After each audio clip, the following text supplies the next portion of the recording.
पर और रिसीव करने वाला एक छोटा सा डिवाइस बम कैसे बन सकता है?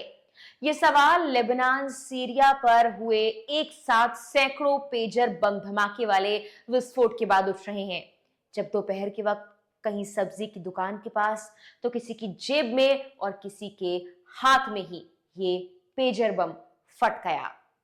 घंटे भर तक एक के बाद एक विस्फोट जैसे धमाके होते रहे, मानो कोई गोली मार रहा हो।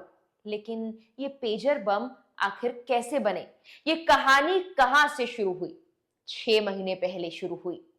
कथित तौर पर मोसाद के इस कारनामे के लिए पेजर को खास तरह से तैयार किया गया था। लेकिन कैसे, कब और क्यों? इन सभी सवालों के जवाब आपको हम देंगे इस वीडियो में। आखिर तक बने रहें हमारे साथ। इजराइल की खुफिया एजेंसी मोसाद ने 6 महीने पहले ही खुफिया ऑपरेशन की तैयारी शुरू कर दी थी। इजराइल ने हिजबुल्लाह के खिलाफ मोसाद के खुफिया ऑपरेशन के तहत इन पेजर में विस्फोटक फिट कर दिए थे। न्यूयॉर्क टाइम्स की एक रिपोर्ट कहती है कि हिजबुल्लाह ने ताइवान की गोल्ड अपोलो नाम की एक कंपनी को लगभग 3000 पेजर का ऑर्डर दिया था। लेकिन इन पेजर के लेबनान पहुंचने से पहले ही इनमें छेड़छाड़ कर दी गई। इन पेजर को इस साल अप्रैल से मई के बीच में ताइवान से लेबनान भेजा गया था। इससे लगता है कि इस हमले की साजिश को कई महीनों पहले ही अंजाम दिया गया था। कुछ रिपोर्ट्स ये भी कहती हैं कि अमेरिकी अधिकारियों ने दावा किया है कि ये पेजर ताइवान की कंपनी के AP924 मॉडल के थे।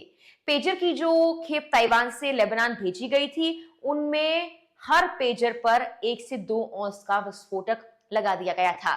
इस विस्फोटक को पेजर में लगी बैटरी के बगल में लगाया गया था और दोपहर के वक्त आदेश के मुताबिक पेजर में लगे इस विस्फोटक को एक्टिवेट कर दिया गया और फिर धमाके पे धमाके होते चले गए।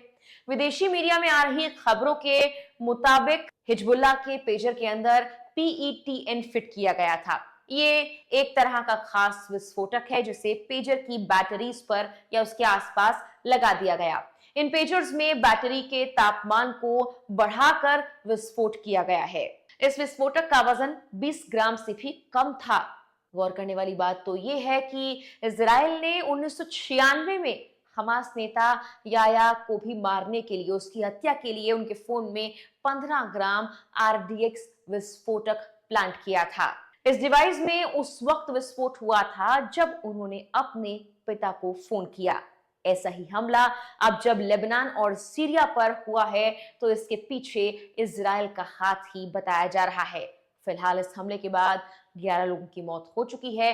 3000 से ज्यादा लोग घायल बताए जा रहे हैं। अभी पुख्ता आंकड़े भी आना बाकी है, मरने वालों की संख्या बढ़ सकती है। फिलहाल के लिए इस वीडियो में इतना ही।